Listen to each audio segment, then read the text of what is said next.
자, 산림의 온실가스 흡수와 목재의 온실가스 고정을 통한 2050년 탄소 중립 방안입니다. 지난번 제4강 그 시범 사업에 대해서 제가 그 해석을 그 뒤쪽에 좀 해석에 오류가 있어서 그거를 이제 수정을 좀 해서 찍으려고 했다가 좀 부질없는 것 같았어요. 왜냐면 지금 상황이 보통 이제 이 정부의 정책은 좀 늦어요. 어떤 뭐 기획을 하고 전문가 컨설팅하고 또 거기에 대해서 시범 사업이라는 어떤 전 단계를 거쳐서 그다음에 그게 이제 결과를 통해서 본사 정책이 시행되는 프로세스이기 때문에 제가 이제 그 시범 사업이라는 어떤 사업을 제가 제안했는데 그거는 사실 부질없다. 왜 부질이 없냐면은 뭐 여러분도 요즘에 느낄 거지만 산불도 뭐 워낙 그 한국에서 나는 산불도 뭐 그 영화는 저리 가라 뭐 영화보다 더 영화 같고 또 최근에 미얀마죠. 미얀마에서 그 지진도 태국계 까지 아주 광범위하게 아주 지진 피해가 크죠. 그래서 그 건물이 그 내려앉는 거 보니까 이것도 뭐 영화보다 더 영화 같아요. 자, 이런 걸 여러분들이 이제 봤기 때문에 사실은 지금 2050년이 25년 남았습니다, 지금. 그럼 25년 안에 시범사업, 그것도 이제 일반 시범사업이 아니라 어떤 그 산림을 통한 장기적인 시범사업을 하고 그 결과를 가지고 또 이제 정책을 입안한다면은 이미 그거는 늦었다. 그래서 시범사업은 사실 의미가 없다고 제가 판단한 거예요. 저도 시범사업의 해석에 오류를 수정해서 찍으려다가 이거는 뭐 그 하나만 하다. 시범사업 자체는 의미가 없다. 그래서 이번 이 내용은 시범사업이 아니라 제가 아이디어 그 산림과 산림에서 생산된 목재를 통해서 온실가 고정하는 이게 당장 물론 올해는 아니더라도 적어도 2, 3년 내에 정책으로 실행이 안 되면은 이것 또한 뭐 큰 의미가 없다. 이미 늦었다. 이렇게 저도 판단해서 시범사업은 포기했습니다. 시범사업을 제안하지 않겠습니다. 만약에 이것이 바로 정책으로 어떤 시행되지 않는다면은 의미가 없기 때문에 이번에는 이제 이 방법을 통해서 2050년 탄소 중립을 할 수 있겠는가 라는 것을 제가 한번 정량적으로 해석을 좀 해보고 간단하게 해석됩니다. 이거는 오히려 그래서 이게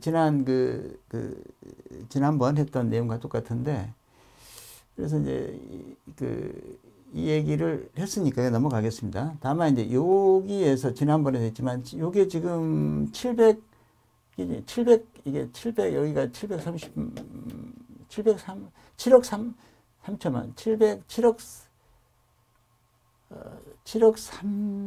3천만 톤이에요. 7억 3천만 100만 7억 3천만 톤인데 이거를 보니까 이제 여기가 지금 500이랑 500이 이게 500이고 100만 톤입니다. 요게 지금 여기까지가 보니까 안 나. 이게 70이에요. 70. 요게 이제 70인데 그 500에서 70을 빼면은 요만큼이 여기서 요게 500이고 요게 70이니까 요걸 빼면은 요만큼 어떤 양이 나오겠죠.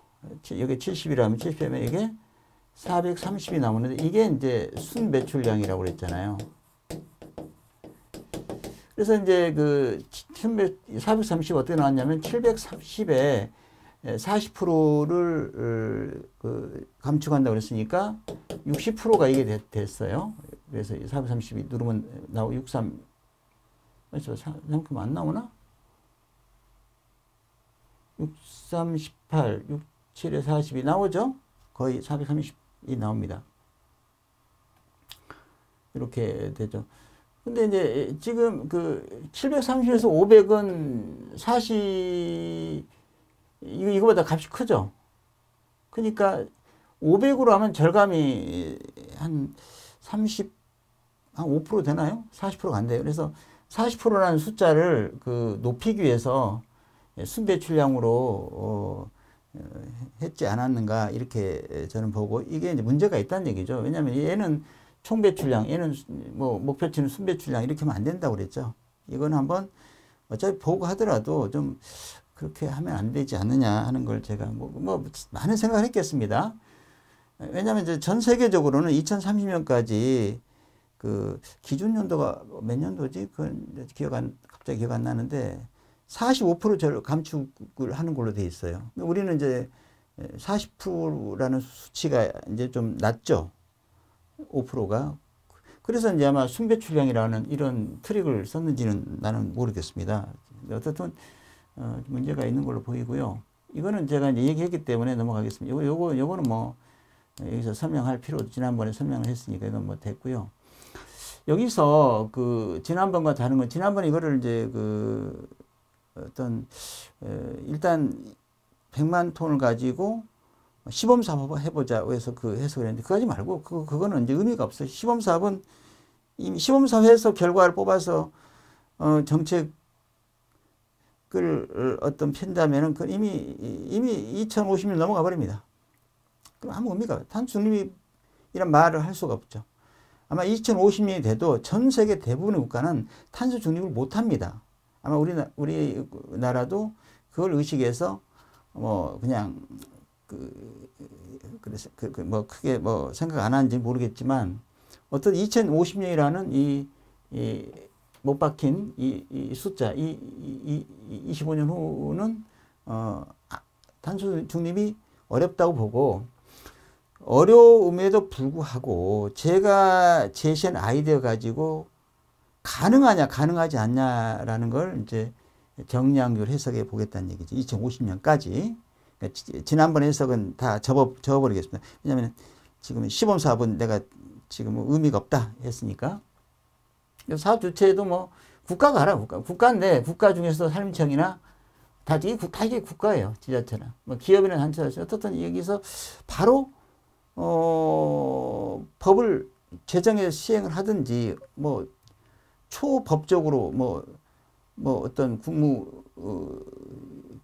전체 전 부처에서 협력해서 하든지 그거는 저도 모르겠습니다. 어쨌든 시급히 해야 된다. 그래서 사업기간은 올해부터 하나 하더라도 어떤 올해부터 25년 동안 해서 탄소 중립을 달성할 것인가 하는 겁니다. 이거는 뭐 오동나무 한 거니까 오동나무 내가 한 거 이거 오동나무라고 보기는 한 거예요. 어떤 제가 이제 이거는 한번 하나 선택해서 이거 한 거예요. 실제로 뭐 전문가들은 어떤 나무를 할지는 난 모르겠습니다. 근데 저는 오동나무를 기준해서 지난번에 오동나무 했으니까 또 데이터를 바꾸기 힘들잖아요. 그래서 이걸 했고 성장 기간은 10년으로 봤습니다. 10년. 굉장히 빠릅니다. 그래서 한 사이클이 10년이래요. 한 사이클이 10년이다. 요게 10년이다. 20년이고 그래서 혹은 1년에 0.1 사이클이다. 같은 얘기죠. 그래서 이거 똑같아요. 일본당 한 그루당 10제곱미터고 1제곱미터 0.1본 지난번과 똑같습니다. 그 다음에 이제 오동나무가 성장하면 베야 되는데 성장해서 일본이 목재가 나오죠. 사이즈는 똑같이 10m, 지름 0.5로 지난번과 같은 사이즈로 봤습니다. 그래서 그 부피가 2000리터죠. 한 그루를 베서 목재로 생산했을 때 그래서 이제 그 리터를 킬로그램 바꾸기 위해서 이게 이제 비중입니다. 오동나무 비중이 이거니까 실제 한 그루에서 나오는 목재가 600kg 정도라고 일단 보겠습니다. 보고 이 속에 탄소는 300반이 있죠. 300kg의 탄소가 들어있고 CO2는 그거에 또 C분의 414에서 1.1 그래서 1.1톤 그러니까 1100kg이니까 1.1톤 1.1톤에 그러니까 1.1톤인데 한 그루가 1.1톤인데 그 목재 이건 사실 그 일본은 이거 정확히 목재입니다. 목재라고 하는 게 이 목재가 계속 태우지 않고 목재로 존재한다면은 1년 지나면은 요만큼을 고정하고 2년 지나면 요거의 2배를 고정한다는 얘기죠. 그러니까 매년 1.1톤을 CO2를 고정한다 이렇게 보는 겁니다. 그래서 이제 그 성장한 후에 목재 생산된 목재의 연간 고정량은 뭐 아까 1.1 또 나온 1.1 연간 매년 고정이 되는 거예요.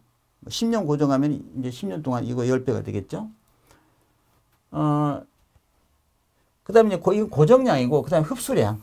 흡수량은 이제 목재 생산이 아니라 목재 생산하기 전 단계인 살림을 나무를 심어서 이제 기르고 베어낸 그 10년 동안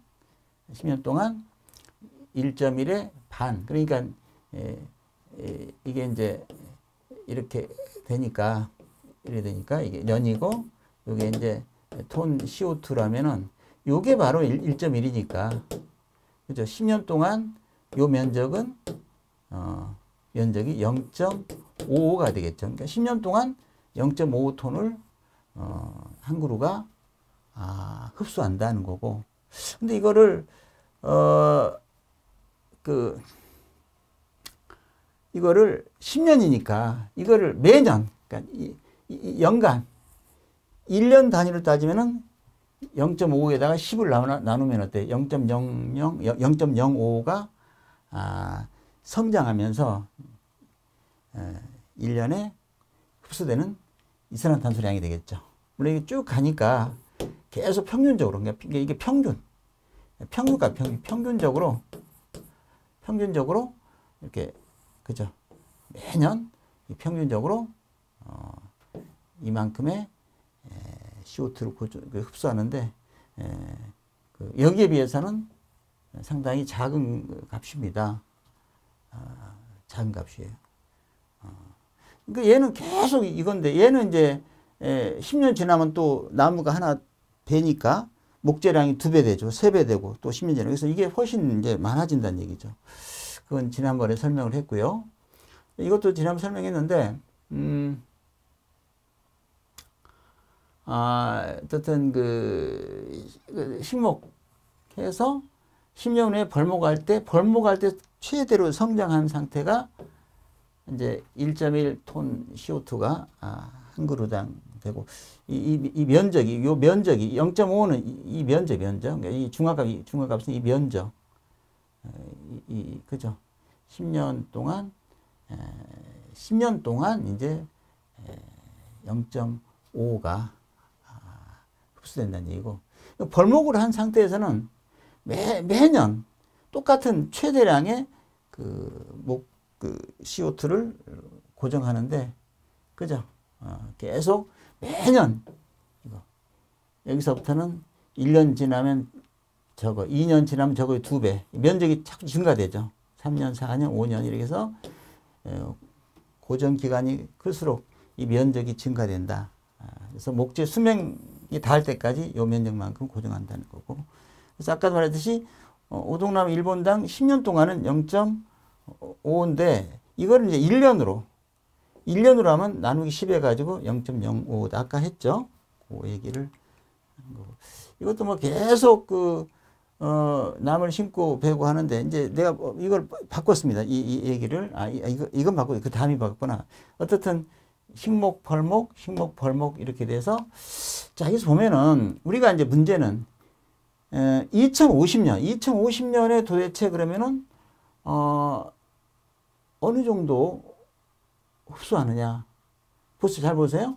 2050년 3년이 10제곱미터라는 것은 여기에 이제 일본이 있죠. 일본. 10제곱미터의 나무가 한 그루가 있으니까 그 10제곱미터의 나무 한 그루가 이산화탄소를 얼마나 흡수하냐? 0.05를 매년 흡수한다. 그러면 언제든지 10년 후든 20년, 30년, 40년, 50년, 60년 아무 때나 이거는 고정되어 있죠. 0.05다. 그러니까 2050년 얘기인데 2050년에 그러니까 2050년이라는 것은 사실 정확하게는 뭐냐면 2050년 1월 01일에서 2050년 12월 31일까지 말이에요. 그 1년 동안 요 면적에서 공기 중에 CO2를 얼마나 흡수하느냐? 그게 0.05다. 2050년만 아니라 2049년, 2071년, 2081년, 2039년 어느 해와 상관없이 이거는 고정돼 있어요. 그러겠죠? 그냥 계속 심었다 뺐다 심었다 뺐다 심었다 뺐다 하니까 항상 매년 평균적으로 그냥 이만큼 고정되는 거야. 매년 이만큼. 그 얘기를 이 시점이라도 뭐 어느 시점하고 관계없이 고정 0.05는 픽스돼 그대로다 이런 얘기죠. 뭐가 다르냐? 이게 달라요. 이걸 내가 수정했습니다. 저번에는 내가 이렇게 했죠. 식목에서 이 벌목하면은 여기서는 없고 여기서부터 이제 이렇게 올라간 걸 바꿔. 요거를 이렇게 된 걸 내가 지난번에 보여드린 요거를 그러니까 이 면적이 더 작게 이걸 왜 바꿨냐면은 제가 바꾼 이유가 아마 트릭을 쓴 게 아니고 지금 2025년도에 이 사업을 시행한다면은 가정할 때 이미 산에는 나무가 우거져 있겠죠. 뭐 논바닥에다가 지금 나무 심는 게 아니라 이미 산림에 꽉 채워져 있어요. 저 나무들이 목재가. 그러면 지금 2020 벤다고 뱄을 때 벤 그 나무 오동나무가 아니죠. 그 뭔지 모르지만 그 나무를 뱄을 때 그거를 태우진 않을 거 아닙니까? 그것부터 고정하자.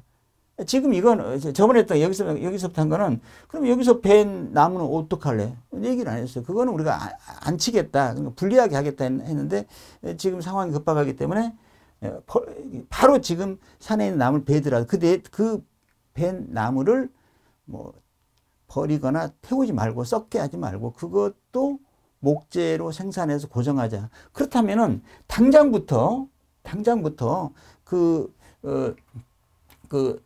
10제곱미터, 10제곱미터를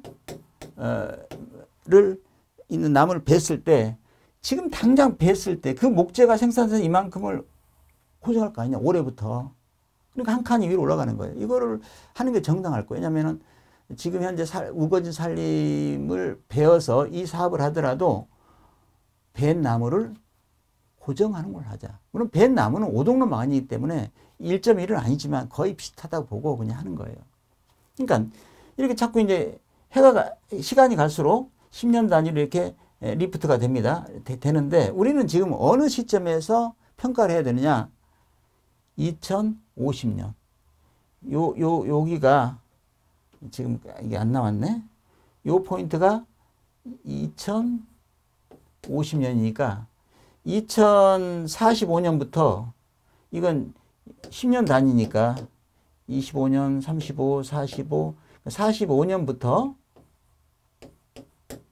55년까지 요 사이가 2050년이지. 요 사이는 3.3이다. 3.3 톤 CO2 per 10제곱미터당 매년. 이게 우리가 목표 년이니까 2050년에 물론 70년 80년 되면은 훨씬 더 많은 양의 그걸 고정하죠. 고정하는데 그죠. 지난번에 제가 해석 잘못한 거가 이제 이런 거였어요. 만약 1.1 곱하기 만약에 이쪽이 뭐 전에 뭐라고 그랬죠, 내가 1.1 곱하기 뭐 60년 플러스 2.2 곱하기 이게 틀린 거예요. 이거 그러니까 요 면적은 1.1 곱하기 60년이라면 요 면적도 2.2 곱하기 50년이 아니라 요것도 1.1 곱하기 50년이에요. 요걸 내가 저번에 뭐라고 했냐면은 3.3 곱하기 40년이 아니라 요것도 1.1 곱하기 40년이. 알겠죠? 그죠? 요 면적, 그때는 어떻게, 요 면적, 요면 이렇게 더해가, 그것도 잘못된 거예요. 해석이 잘못됐는데, 그거를 내가 여기서 수정 안 하고 그냥 할 필요가 없다. 그거는 뭐, 안 할 거니까 지금 시범 사업을, 뭐 수정할 필요도 없고, 뭐 그거 하려면 뭐 수정해서 다시 찍으려고 했는데, 의미가 없어져 버렸어요. 그래서, 지금 어떤 2050년에 이거 3.3이다. 여기 3.3이다. 간단하죠. 3.3. 아까는 얼마였지? 아까는 0.05. 이거보다는 훨씬 더 많은 양을 고정하죠. 목재 생산이 산림에서 흡수되는, 나무가 자라면 흡수되는 것보다 훨씬 더 많은 양을 이산화탄소를 고정하는 건 사실이에요, 이건. 그래서 이게 이제 마지막 단계인가? 2050년 산림지에서 10제곱미터, 그죠? 거기에서 흡수량은 얼마였어요? 아까 0.055였고. 고정량 얼마야? 고정량은 3.3이니까 둘 더하면은 3.35. 2050년 딱 그 1년에 요만큼을 고정해. 얼마에서?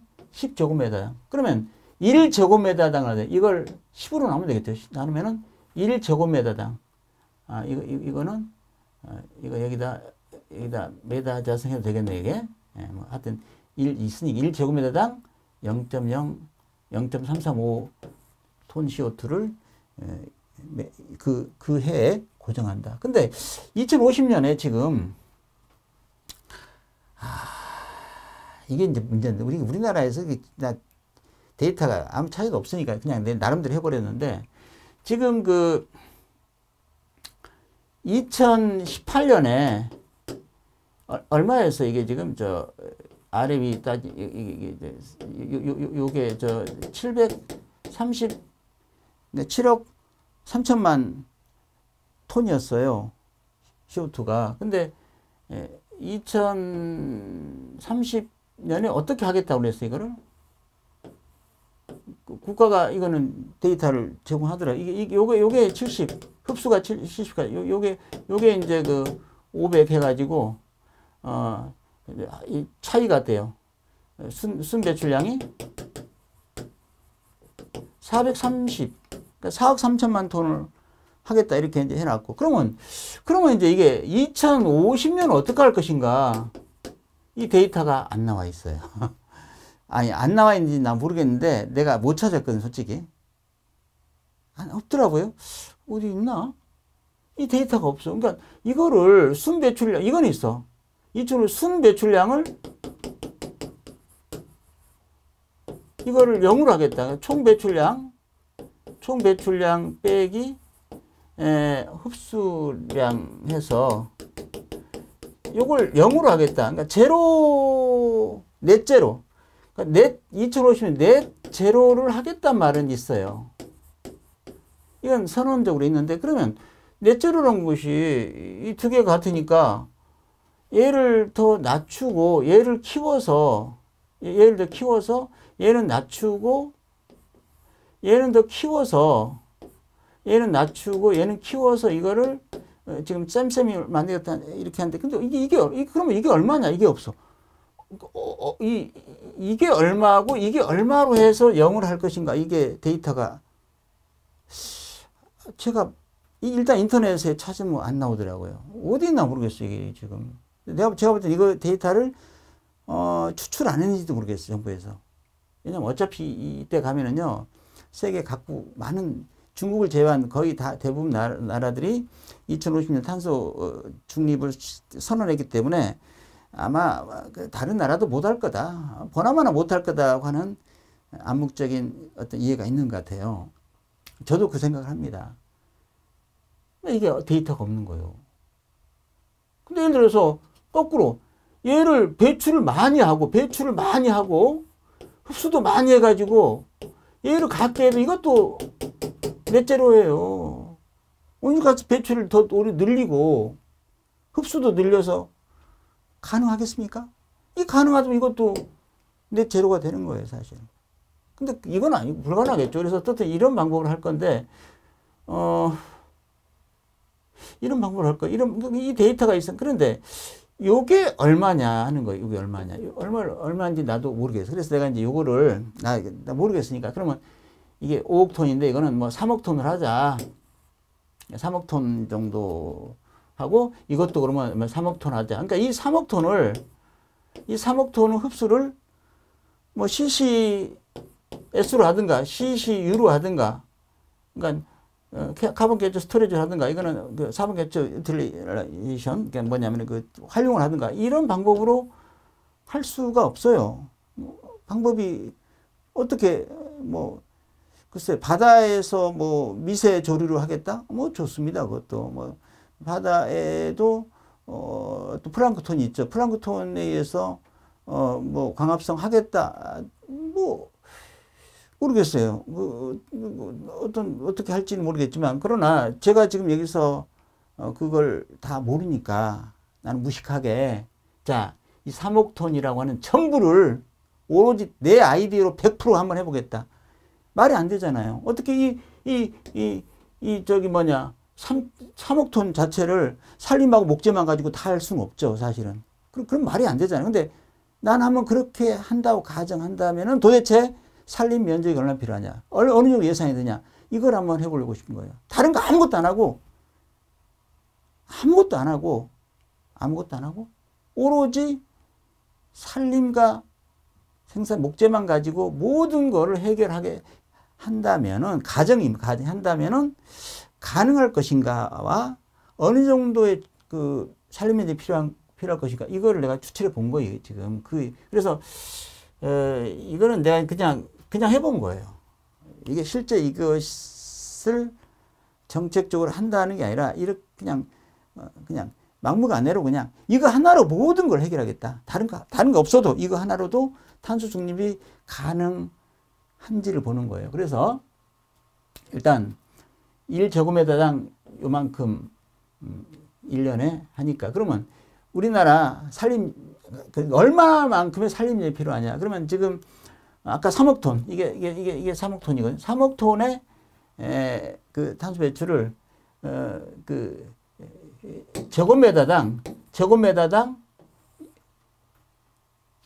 이건 위에 거는 톤 CO2고 얘는 어때요? 톤 CO2 제곱미터니까 이게 없어지고 이제 미터에서 나오겠죠. 그러면 이게 나와요. 이게 약 이게 뭐예요? 100만, 1000만, 9억 제곱미터. 이 만을 빼면 헥타르죠. 9만 헥타르예요. 9만 헥타르. 9만 헥타르가 필요해요. 9만 헥타르. 요번에 영남 지방에 5만 헥타르가 불에 탔거든요. 그러니까 상당히 큰 면적입니다. 근데 이게 왜 크게 나왔냐면은 지금 이 산불 피해 면적의 거의 2배 되죠. 산불 피해 면적 2배를 가지고 그 산림을 이용해서 나무를 기르고 목재를 생산한다면은 2050년도에 세계 어느 나라도 달성할 것 같지 않는 탄소 중립을 실현할 수는 있다 이거죠. 근데 우리나라 예산이 어떻게 되냐면 근데 지금 거의 불탄 면적의 2배 정도를 할 수 있겠는가 하는 거는 저는 이제 그 부분에 대한 예산이랄지 방법론은 따로 개발을 해야겠지만 어떻든 간단한 그 계산에 의하면은 9만 헥타르 그러니까 우리나라 총 산림 면적 630만 헥타르 1000만 헥타르의 63% 요거에 70분의 1 정도의 산림 막 상당히 큰 면적 이거를 가지고 뭐 올해는 안 되겠지만 뭐 5년 이내에 하든가 5년 이내에 하면 이게 면적이 좀 증가되죠. 빠른 시일 내에 5년 이내에 해도 돼. 왜 5년 이내에 해도 되냐면은 지금 여기서 요게 지금 2025, 2035, 2045년이고 이게 55년이니까 요 텀이 지금 10년이잖아요. 그러니까 여기서 해도 되고, 그러니까 요 보면 우리가 늦게 5년 늦게 시작해도 돼. 5년 늦게 시작해 잠깐만. 여기니까 요게 지금 2050년이니까 5년을 늦춰도 돼요. 5년 늦춰도 지금부터 5년을 늦춰서 시작해도 오로지 이 방법 하나만으로 탄소 중립을 달성할 수 있다라는 어떤 결론이 됐습니다. 물론 여기에서 많은 이제 수정이 좀 필요하겠지만 어느 정도 범위 안에서 이제 어느 정도 좀 보정을 해야겠지만 그 정도입니다. 그래서 어떻든 제가 늘 얘기하면 이거 가지고 정말 우리가 탄소 중립을 실현한다 하더라도 다른 나라는 실현 못할 것 뻔하고 지구 전체적으로는 어떤 넷제로를 달성할 수 없을 것이다. 그래서 이제 지구 온도는 계속 올라가서 어떤 한계를 우리가 어떤 넘어갈 것이다. 이런 겁니다. 그래서 참 그 부분에 대해서는 저도 참 안타까운데 오로지 하나의 한 가지 우리가 이제 희망을 갖는 거는 과학 기술이 이제 이 문제를 해결할 수 있는 어떤 그 단계에 이르면은 물론 또 해결이 되겠죠. 그래서 그 부분이 이제 이 얘기를 좀 더 하고 싶은 얘기입니다. 그래서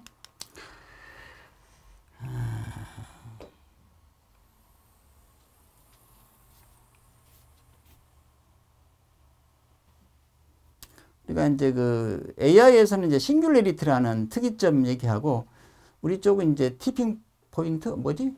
티핑 포인트 뭐라고 잠깐 생각. 티핑 포인트? 뭐라고 합니까? 갑자기 나도 지금 이게 이제 그걸 넘어갈 거 아니냐? 그걸 넘어가지 않게 하기 위해서 우리가 이제 시간을 좀 벌여야 되겠죠. 뭔 얘기를 마무리를 좀 하려고 하냐면은 사실 제가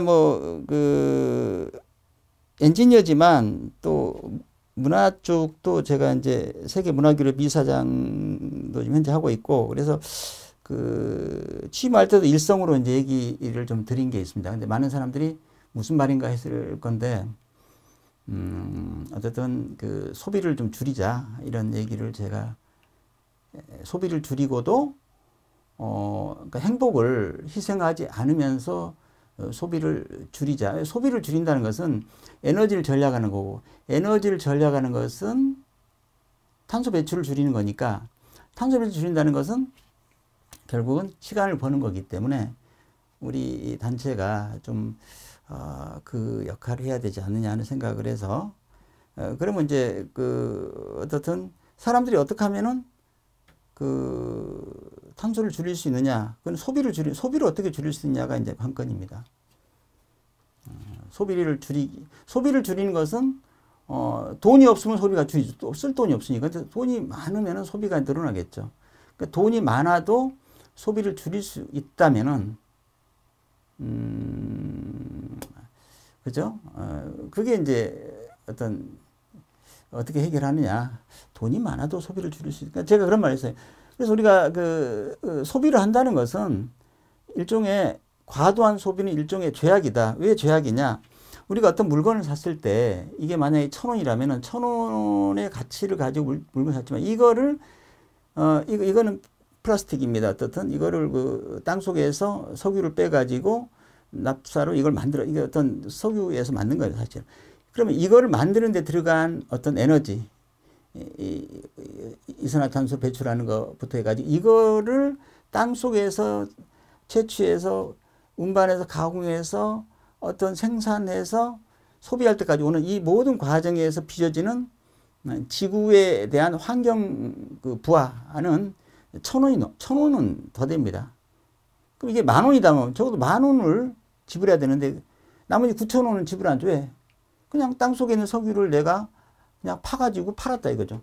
땅속에 있는 석유를 파가지고 그냥 마진 붙여 판다. 이거는 정당 가격이 아니죠. 그 탄소 자체가 갖고 있는 본래의 가치는 거의 제로 베이스로 한 거거든요. 무슨 얘기냐면 우리가 소비하는 모든 소비는요.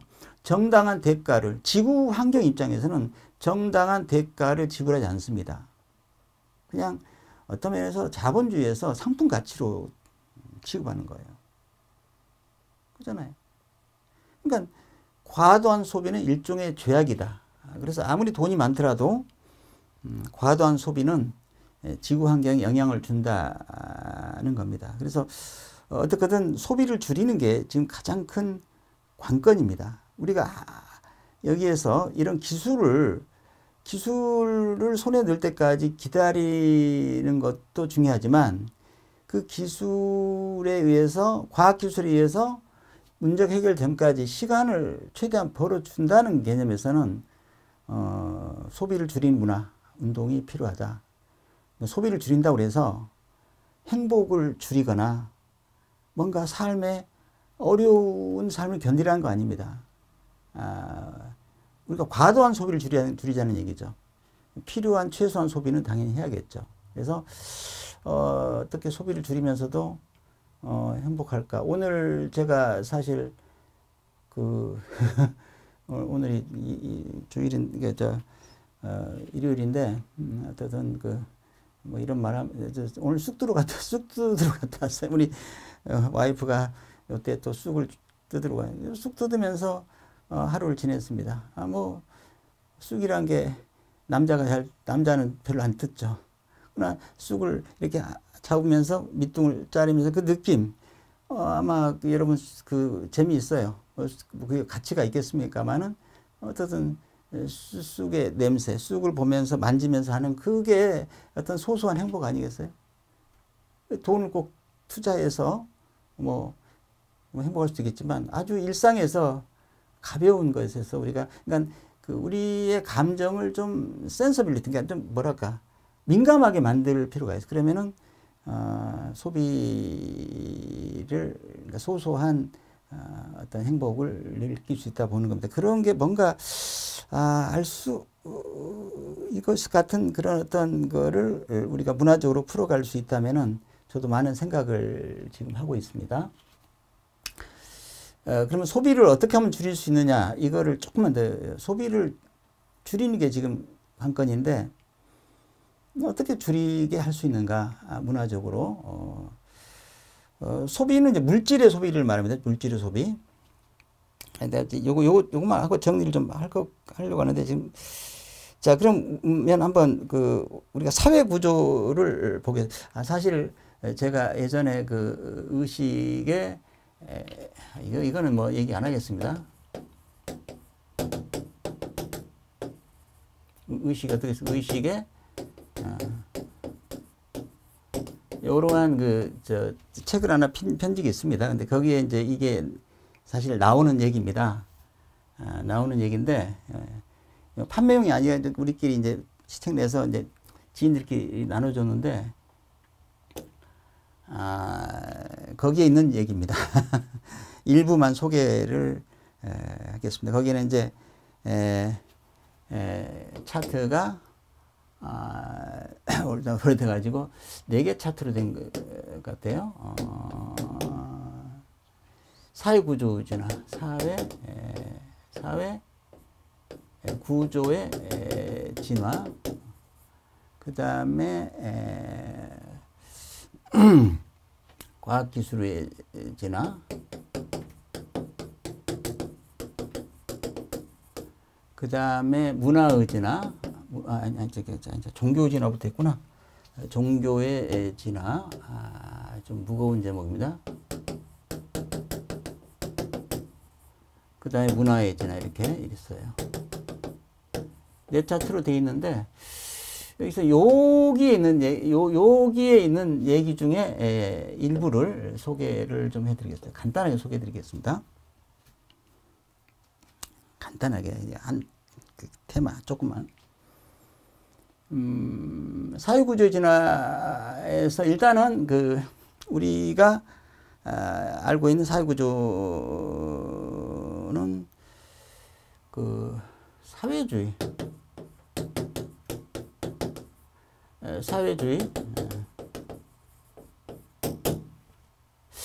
그 다음에 자본주의.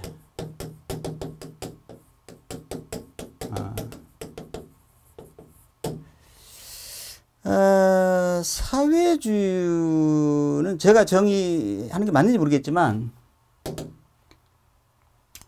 물질의 평등이에요. 이렇게 했습니다. 자본주의는 뭐고 저는 한마디로 한 문장으로 정의한다면 이거는 기회의 평등, 기회의 평등이라고 제가 생각합니다. 근데 사회주의는 물질의 평등인데 물질의 평등이 아니면서 실제는 아니면서 물질의 평등을 주장하고 있고요. 자본주의는 기회의 평등이 아닌데 기회의 평등을 주장하고 있어요.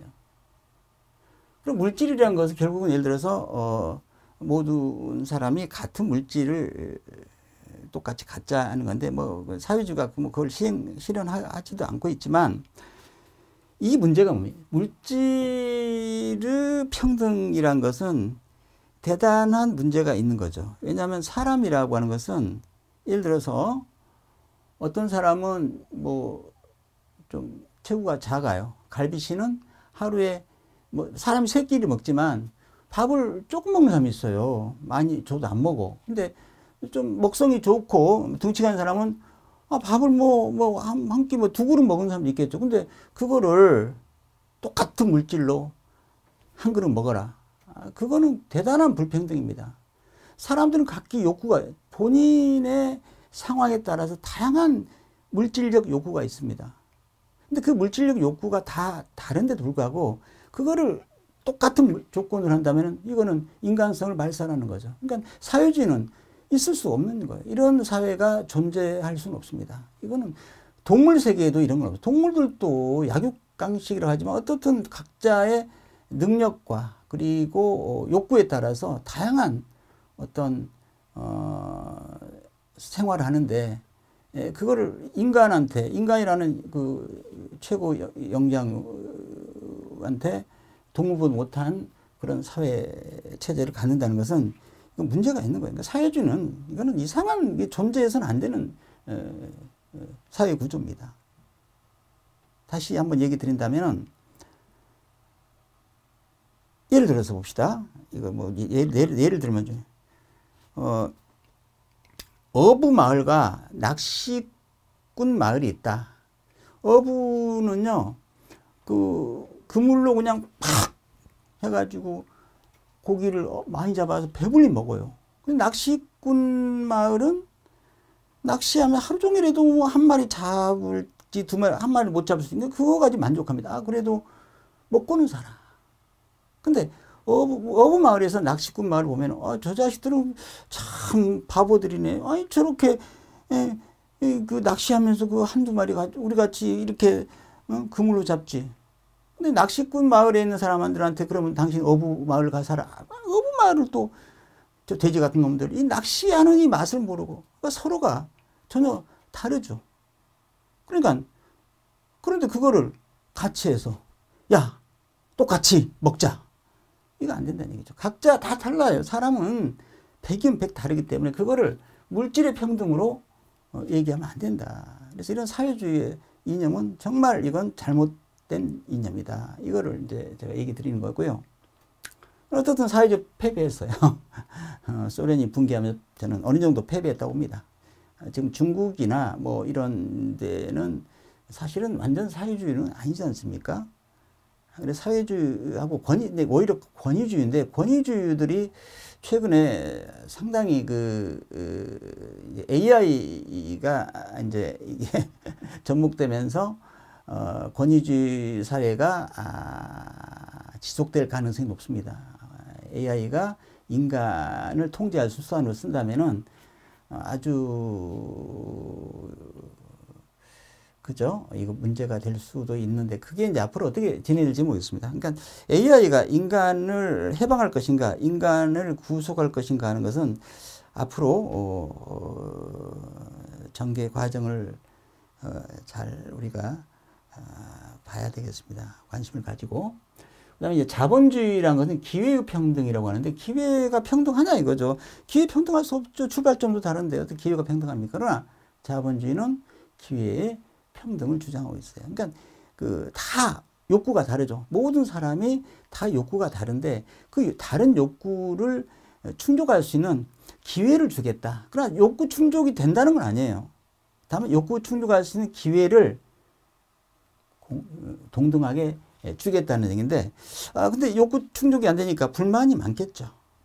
근데 문제는 이제 이 자본주의 문제의 핵심은 뭐냐면은, 자, 많은 사람들이 돈을 벌기 위해서 욕구를 충족하기 열심히 그러면 어떤 사회가 발전되고 경제가 성장하는데 이 에너지, 즉 다시 말해서 자본의 에너지, 다시 말해 물질의 생산이 이제 늘어나게 되게 당연히 욕구 때문에. 그러면 그 배경에는 뭐가 있어요? 즉 여기서 에너지는 바로 자연, 환경에 영향을 준다는 얘기죠. 자본주의의 성장은 반드시 자연자원의 고갈, 또 환경의 파괴가 필연적이다. 이거는 필연적입니다. 왜냐하면 여기 이 욕구라고 하는 것은 욕구란 것은 한계가 없죠. 계속 욕구는 증가됩니다. 그 욕구는 의식주의 기본 욕구가 아닙니다. 의식주의 기본 욕구만 충족되면 스톱되는 게 아니에요. 남과 비교해서 그죠? 남과 비교해서 욕구를 더 그러니까 자본주의라는 것은 어떤 물건을 만들잖아요. 과학기술이 물건을 만들면은 새로운 욕구가 창출되는 거예요. 좋은 차. 요새도 뭐 전기차 보니까 야 너무 좋더라고요. 저는 내연기관 차인데 그래서 저거 갖고 싶어요. 그러니까 욕구가 자꾸 창출되니까 나도 돈 벌어서 저거 빨리 사야겠다. 돈을 벌 수밖에 없어요. 새로운 욕구가 자꾸 창출되니까. 과학기술은 새로운 걸 만들어내고. 그러니까 끊임없는 욕구. 그 욕구를 향해서 가는 어떤 어떻든 이 파괴, 자연의 훼손. 이게 이제 자본주의의 가장 큰 해악이죠. 해악이에요. 자, 여기서 이제, 여기, 그러면은, 자본주의가 언제까지 할 것인가? 이거는 뭐, 언제까지 갈 수가 없죠. 일단은 갈 수 없다는 확실한, 어떠한 사건은, 일단 제가 이터 프로젝트입니다. 프랑스 이터 프로젝트는 핵융합 실험론인데, 사실 이게 되면은, 핵융합 발전소예요. 발전소 규모입니다. 그러니까 이게 만약 성공한다면은 각국이 이 핵융합 발전소를 실용화할 수 있다. 이게 실용화 돼버리면은 전혀되겠지만 에너지를 무상으로 생산한다. 에너지가 무상으로 생산된다는 것은 거의 무상입니다. 그러면 이 사회가 모든 물질을 욕구에 대응되는 모든 물질을 무상으로 공급할 수 있다는 얘기죠. 자, 무상으로 공급해버리면 자본주의는 의미가 없죠. 자본주의는 어떠한 물질을 얻기 위해서 대가를 지불해야 되는데 그 대가가 제로다. 그러면 자본주의가 무슨 의미가 있겠습니까? 그래서 이제 우리가 그런 과학기술 손에 넣게 되면은 이러한 사회는 존재할 수가 없어요. 지금도 이거는 안 되지만 결국은 이 사회가 붕괴가 됩니다. 그 다음에 나온 사회를 제가 그 책에서 이렇게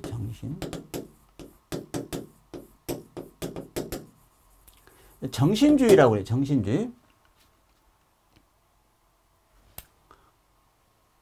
정신주의란 건 뭐냐? 욕구의 평등. 욕구의 평등. 아까 제가 얘기했죠. 사람마다 다 다양한 욕구를 갖고 있는데 그 다양한 욕구를 얘도 실현 못하고 얘는 아예 실현을 안 하겠다는 얘기고 얘는 실현을 하겠다는데 기회만 주겠다는 얘기예요. 실현할 기회만 주겠다는 얘기고 이 사회는 아예 욕구의 평등을 사회가 보장해 준다는 얘기죠. 어떤 사람이든 본인의 욕구를 무상으로 이게 이제 유상으로 제공하면은 돈을 벌어야 되니까 이제 안 되는 거죠. 이건 무상으로 준다는 것은 어때요? 당연히 누구나 욕구의 평등이 되는 거죠. 욕구의 평등이 됐을 때, 자, 이게 이제 이 사회가 이제 도래할 수밖에 없어요. 우리가 망하지 않고, 인류가 망하지 않고, 계속 진화를 한다면은 언젠가는 도달합니다. 언젠가라는 게 몇십 년이 될지 모르겠어요. 어떻든 과학기술의 진보에 힘입어서 이 사회는 반드시 오게 되는데 문제는 모든 건 이 과도기라는 게 있어요. 이 사이에 갭이 있다는 얘기죠. 이게 이제 또 문제죠. 그래서 이게 오기 위한 것은 결국은 우리 인간이 그러한 과학기술 손에 넣어야 되는 그때까지 인류가 망하지 않아야 된다. 그게 이제 제가 이 얘기를 한 핵심이에요. 저는 항상 시간을 벌자는 게 그겁니다. 바로. 시간을 벌면 기회가 있다. 시간을 벌지 못한다. 그러면 끝나는 거예요. 아무리 우리가 미래가 밝더라도 가지 못하고 인류는 역사 속으로 사라지게 되겠죠. 그러면 이 먼 후는 당연히 되는 거니까 그거는 이제 여기 논할 것도 아니고요.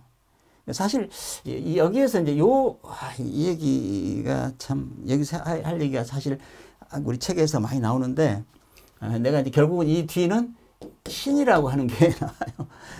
우리가 인간이 신이 된다고 해서 인간이 완전한 신은 아니지만 신적인 존재가 된다는 얘기죠. 그러나 그 후에 신 위에 신도 있겠죠. 사실은 그 부분은 여기서 논하지 않겠습니다. 자, 근데 여기 우리가 지금 어느 시점에 있느냐? 이 초입, 정신주의의 초입에 있어요. 초입에. 아직 여긴 가지 않았습니다. 여기에 말기, 자본주의의 끝부분과 어느 단계 어딘가에 우리 인간이 있는데 여기에서 우리가 이제 해야 될 일이 뭘까? 사회적으로 어떻게 이거를 이제 풀어가느냐? 그럼 내가 한번 여기서 그냥 가정을 해볼게요. 여기 어떤 정신주의 실험 뭐라 할까? 실험 집단? 마을? 집단? 마을은 좀 왜냐면은 마을은 그 사람들을 어느 마을에 모여놓고 이렇게 살게 한다는 그렇게 할 수 있지만 그거보다는 세계 어디 있더라도 이 시스템, 이 네트워크 안에 있으면 되는 거예요. 그러면 이 안에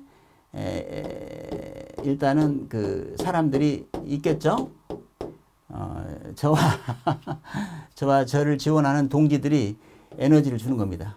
에너지, 돈이죠.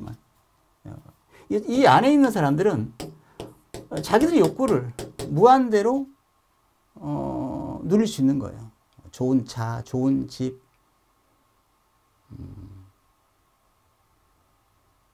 이쁜 여자는 아니에요. 사람을 하면 안 돼요. 사람을 제외한 물질에 대한 겁니다. 자, 이렇게 모든 에너지를 다 공부해서 이 안에 있는 사람들은 어떻게 살아갈까?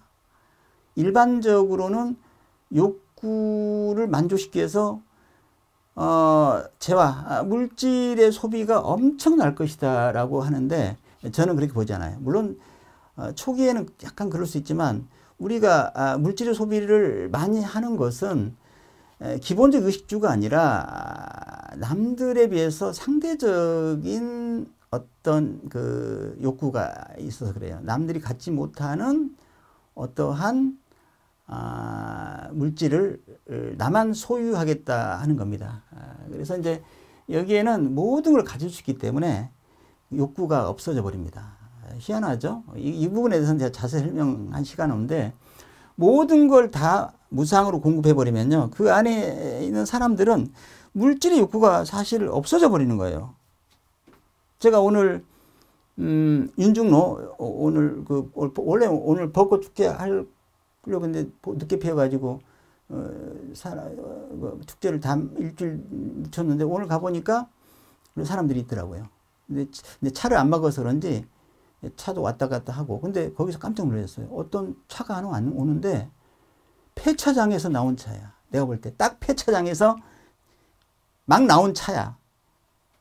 그게 지나가는 거예요. 지나간다니 그거는 정상적인 차죠. 폐차장에 나온 차가. 근데 내가 봐도 거기에 접근 금지 써 있더라고. 근데 보면서 깜짝 놀랐어요. 야, 어떻게 저런 차를 몰고 다니지?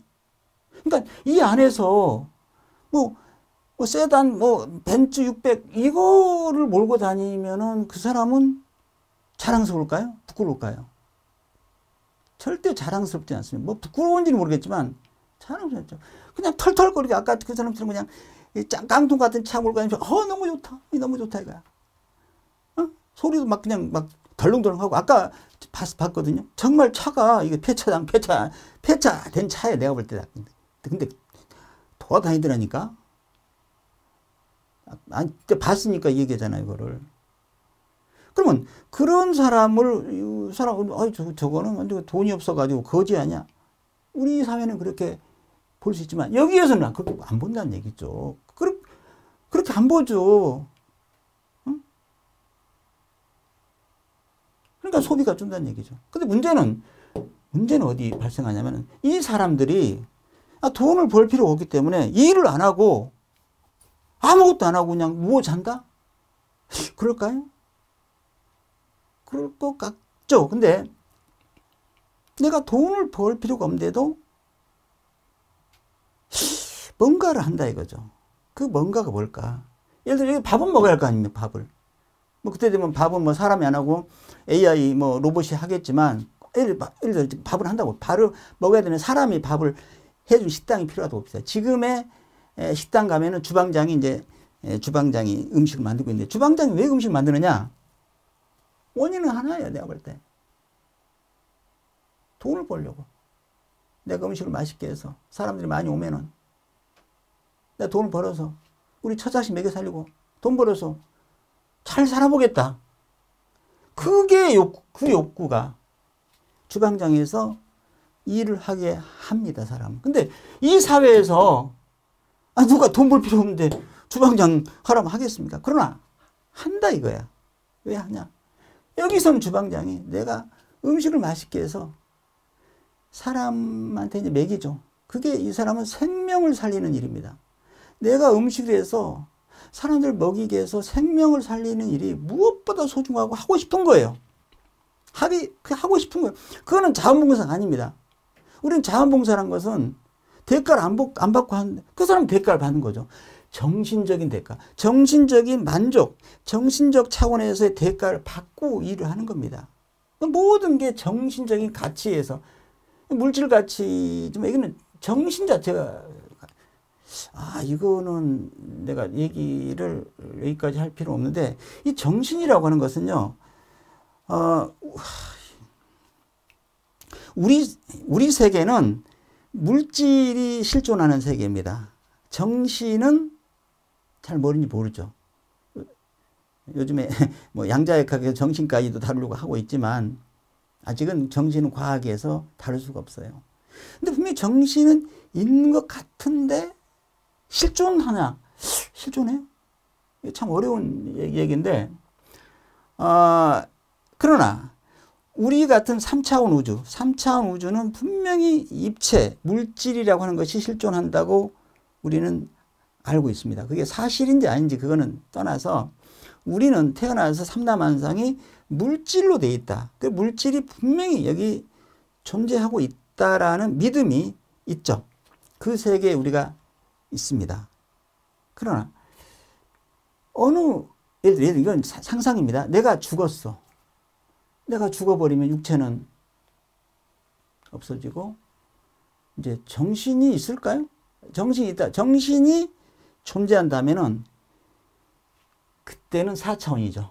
정신이 실존하는 우주는 이제 뭐 제가 또 여기서 4차원 우주라고 했지만 4차원의 우주는 정신이 물질처럼 실존한다 이거죠. 물질이 이렇게 있는 것처럼 정신이 존재한다는 얘기죠. 우리 3차원은 이 물질 속에, 물질에 의해서 정신이 발현되는데 정신이 물질처럼 존재하지는 않죠.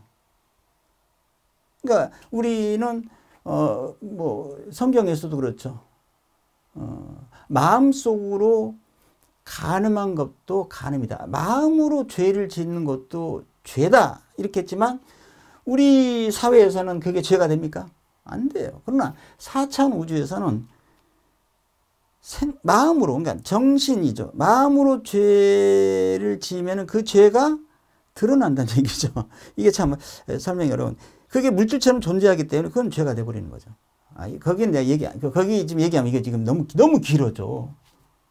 너무 길어지기 때문에 다만 이제 우리가 과학기술 발전에 의해서 어떻든 언젠가는 이 사회 구조로 간다라고 제가 이제 예측을 하는데 그 과도기에서 우리가 어떻게 이거를 어떤 과정을 우리가 밟아가야 되느냐.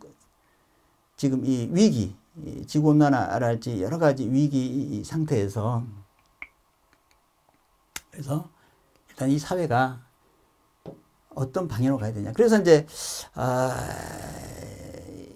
이거는 이제 전 세계 어느 나라가 아니라 전 세계가 네트워크 안에서 징검다리로 해서 요게 이제 우리가 더 얘기하면은 블록체인과 또 연관이 있어요. 그래서 그래서 그걸 통해서 징검다리로 갑니다. 이 구조 안에서 사람들은 살아갈 수가 있어요. 그러니까 우리가 하나의 어느 지역에 소속돼서 어떤 국가가 있지만 이것도 하나의 국가 같은 시스템이 될 수 있습니다. 국가와 아직은 뭐 그런 게 뭐 나와 있지 않지만 가능합니다. 이 안에서 화폐도 있고 이 안에서 모든 게 다 연결됩니다. 여행도 다닐 수 있고 뭐 호텔도 있고 여기까지 하기 너무 뭐 뜬금없는 얘기가 돼 버리니까 어디 마무리를 하긴 해야 되는데 다만 이제 지금 이 사회가 그러면은 과학기술은 지금 뭔가 물건을 만들어서 인간한테 욕구를 창출하고 미치게 해가지고 계속 돈을 벌게 하는데 언젠가는 이제 해방을 과학기술 시킬 겁니다. 그러면 사람들은 어떻게 이제 그거를 서서히 이 굴레를 이제 변해 가야 되느냐. 그래서 이제 이것까지는 사실은 얘기하기가 좀 곤란한 부분이 있는데 여러 가지가 있습니다. 여러 가지가 있는데 기본적으로는 인간이 인간이 물질에 대해서 다시 생각을 좀 해봐야 돼. 예를 들어 봅시다. 뭐라고 해야 되나. 사람들은 돈을 많이 벌어야 행복을 갖다. 돈을 많이 벌어야 결혼도 이쁜 여자하고 할 것 같다. 그러니까 나는 의대를 가야지. 의대를 가야만이 돈도 많이 벌고 이쁜 여자하고 결혼도 하고 그러니까 이제 그 길을 가야겠죠. 그러면. 그죠? 근데 이게요. 돈이 많아가지고 행복하다는 사람은 엄밀하게는 행복의 능력이 없는 사람들이 하는 짓이에요.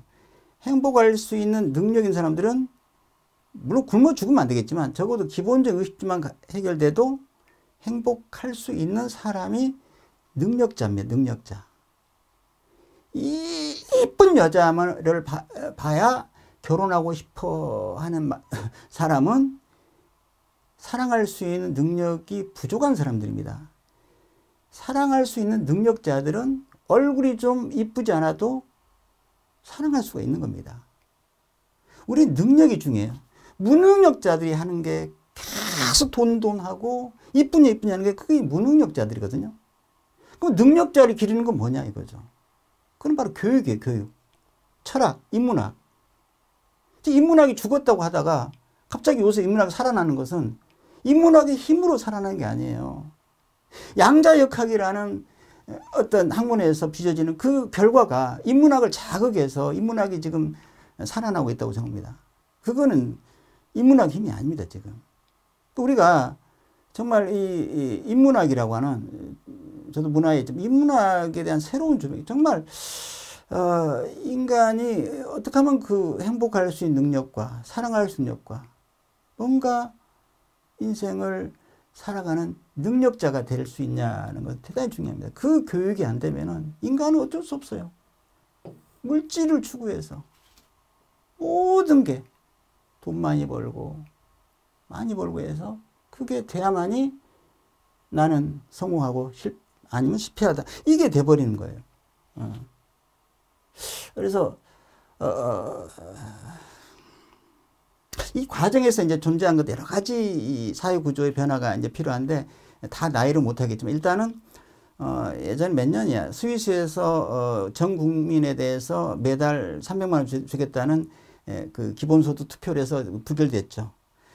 기본소득을 뭐 100만 원 한 달에 얘기하고 그러는데 미국도 하고 그런 사람들이 많아요. 우리나라도 지금 있고. 근데 그 전에 기본소득은 당연히 뭐 필요할 수도 있어요. 필요한다고 저는 봅니다. 지금 AI 때문에 인간이 이제 일을 많이 못하니까. 그러나 그 전에 그 전에 인간이 능력이 있어야 돼. 인간이 그 기본소득 같은 기본적인 그 어떤 그 상태에서도 행복할 수 있는 능력이 있어야지, 그러한 사회적인 문화운동이 있어야지 되는 것이지, 그냥 뭐 돈만 주면은 다 된다. 돈만 그냥 매달 얼마 주면은 될 것이, 이렇게 접근해서는 안 된다는 얘기예요.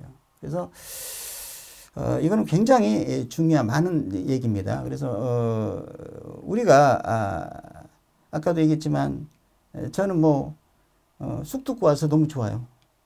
어떤 분들은 뭐 여행 다닐 수도 있고 골프 치는 사람도 있겠지만 저는 그냥 쑥 듣고 와서 이따 쑥 공부할 거예요.